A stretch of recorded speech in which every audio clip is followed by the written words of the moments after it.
Let's turn to this now. Numsa spokesperson Phakamile Hlubi-Majola is joining us for more on that conversation. Pax, good to have you, and thank you very much for your time. Companies saying we'll take full accountability. What does that really look like in the current dispensation of the Mine Health and Safety Act?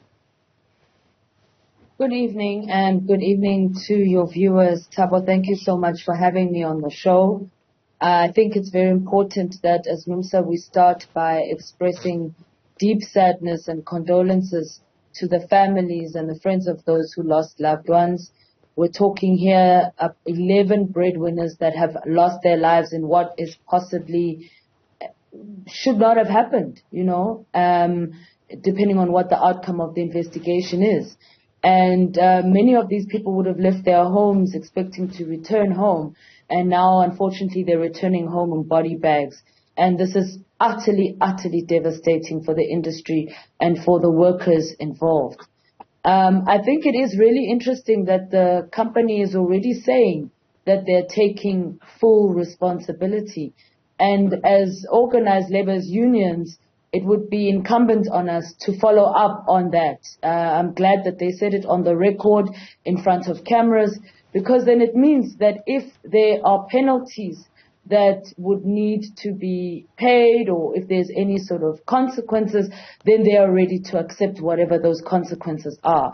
Particularly because we're talking here about the loss of so many lives in one incident. You're on record, previously having said that mine bosses, for example, should be prosecuted and held accountable for every life lost underground. Hence, you have been calling for the amendment of the Mine Health and Safety Act, which you're saying should also reflect zero injuries and fatalities. However, the reason why we are currently involved in an amendment situation is because there are some loose ends. There are some clarity, I suppose, seeking processes that even though the company can say we take full accountability, for example, it's not really clear on whether CEOs have any duties. Well, I think time will tell exactly how this will unfold. I think we have to honestly wait for the outcome of an investigation. We know that the Department of Labor they did an in-local inspection earlier today, but they'll have to do a more in-depth investigation to establish exactly what happened. They'll have to establish, for example, if the cage was properly maintained, if there's a record of maintenance that will show who is responsible and to what extent the company is liable. For us as a trade union, we must say that, obviously the people who are most affected by this would be workers that are under the umbrella of AMCU as permanent employees. Our members, even though they do work the same shaft, they were fortunate in that their shift ended, they were off shift by 2 p.m. and this accident unfortunately happened a couple of hours later. And that already tells you that this was one of those situations. It's sheer luck that they were not affected. It could have happened to anyone. And that's why it's important to raise these questions about what was the true state of the conditions of the cages at Impala. Were they really safe? Because until those types of questions are answered, it does mean that the operations of the company would have to be temporarily halted. So as far as the outcome that we can expect, that's a very difficult question to answer in the absence of a final investigation that actually points directly to whoever is responsible. The company is saying this is the company's worst single incident fatality since 1974, where 13 workers were killed because of a tailings dam. This time around, 11 were killed. If we look at the numbers, 2022, 49 fatalities. 2021, we're sitting at 74. So by 2022, it had looked a little bit better. By November 24th this year, we were looking at 41. But 41. Of course, with the 11 now taking us to 52. Does that indicate an inspection authority that is doing what it's supposed to be doing? Numsa has raised the issues of inspections or lack of inspections not just in mining, but in many, many sectors of our economy.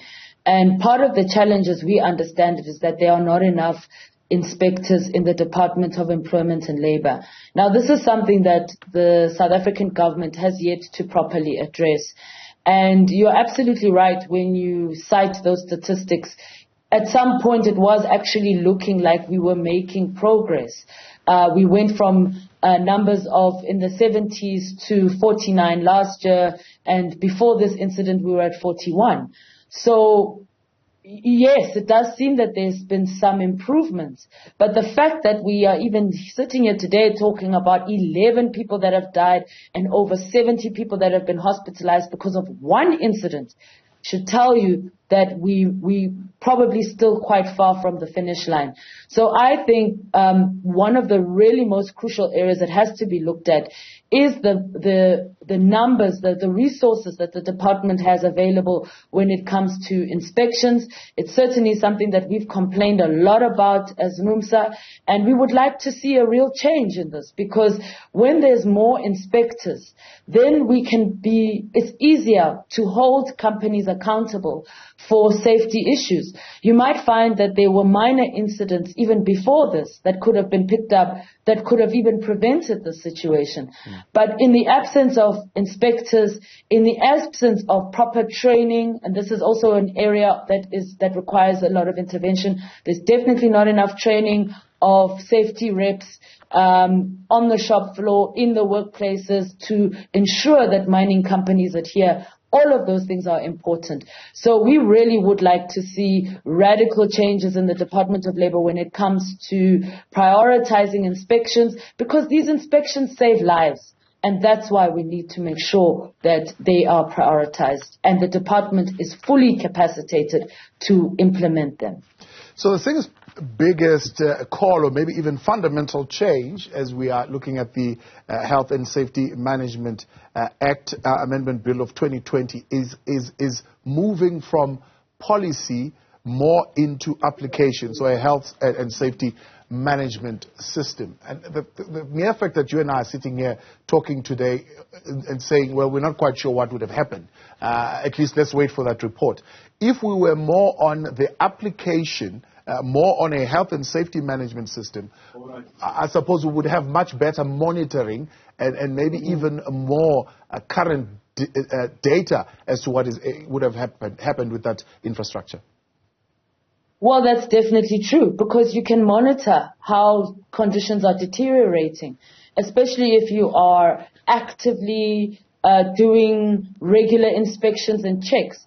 And that work is not just the department. It's also about sensitizing workers.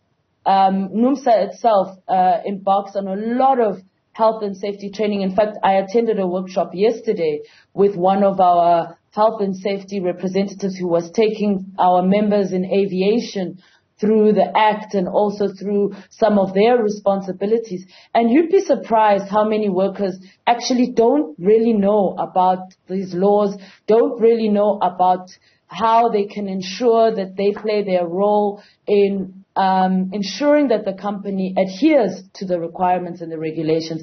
Because we must also be frank, comrade, that many companies actually don't like to comply. They don't want to comply. In the space where we are organizing, which is the space of contract workers, where employers regularly flout all manner of legislation, because they're contractors, they're not big companies, so the focus is not on them to the same extent that the focus would be on a Impala Platinum or an Anglo Gold, for example. So they just, they sort of behave as a law unto themselves. And it's always in those situations where problems arise. It always happens in workplaces where workers are not organized, where workers are not empowered. And this is why the role of unions is so important. Because when unions are recognized in a facility, in a company, in a plant, then the unions can play a much more active role in holding the employer to account, particularly for health and safety issues on a day-to-day basis. They are basically assisting the department in the compliance work that needs to be done that ensures that workers remain safe at all times. So the CEO is saying, well, this, of course, incident is indication that the health and safety measures or even the regime that they've got on at the mine is not foolproof. So the question is, do we have any permanent solutions to a foolproof, a zero injuries, zero fatalities kind of outcome? A zero fatalities outcome begins with employers acknowledging the importance of health and safety and not seeing it as some kind of chore, box ticking exercise that they sort of have to get through in order to be compliant. It actually means that you genuinely care about the safety of every single employee, and you want to ensure that each and every person makes it home at the end of each and every shift. And that speaks to a general attitude towards how you view labor.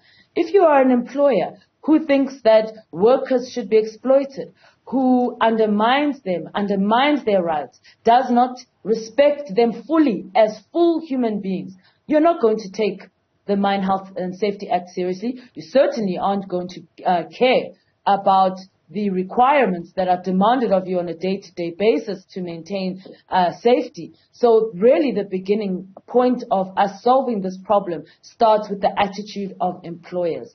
I can give you a different example in another workplace where Numsa is organized, which is SA Steel Mills. I'm sure you heard that scenario that emerged in the news a couple of weeks ago, where workers at SA Steel Mills were burnt with molten lava, steel molten lava. And this is a company that has for years flouted basic health and safety regulations. And part of the reason they've been able to do that is because of the failure of the Department of Employment and Labor when it comes to inspections. And so this is why I'm saying that most of the work, the success of a zero tolerance approach begins with an attitude from the employer. Right. It starts with recognizing that workers are human beings and they deserve to be safe in their workplaces. Phakamile Hlubi-Majola, appreciate your time. Thank you so much for coming on, speaking on behalf of Numsa there.